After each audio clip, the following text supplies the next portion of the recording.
La réinstallation de la couronne ici avec la cage du différentiel. Donc ici, on a les cages des side bearings qu'on installe. Évidemment, il faut faire attention pour les échapper.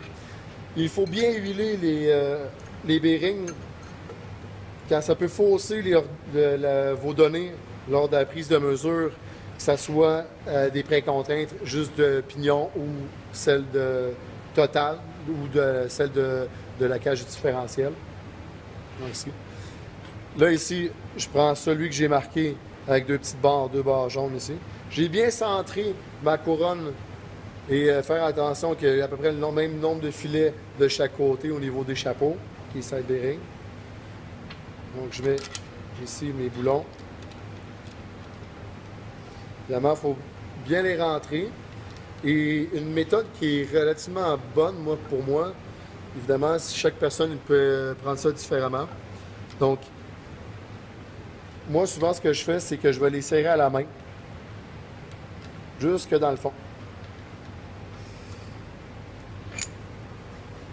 Puis après ça, je vais aller regarder les spécifications, parce qu'il y a deux types, il y a deux mesures, deux spécifications de serrage pour les chapeaux.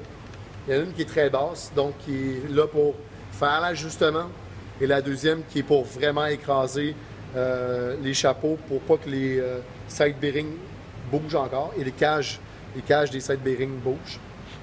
Donc, ce que j'essaie de faire aussi, c'est on voit que la cage, elle a bougé, donc je peux la tasser ou la pousser, mais faire attention que les deux côtés soient pareils. Donc, j'essaie de regarder 5-6 filets de chaque côté. Là, je ne vais pas le serrer au complet, mais c'est juste pour vous montrer une petite démonstration. Et là, c'est là que je peux visser ça à la main, puis que ça ne va pas endommager les filets. Puis j'essaie de calculer le même nombre des deux côtés pour que ça soit un ajustement qui est égal des deux côtés.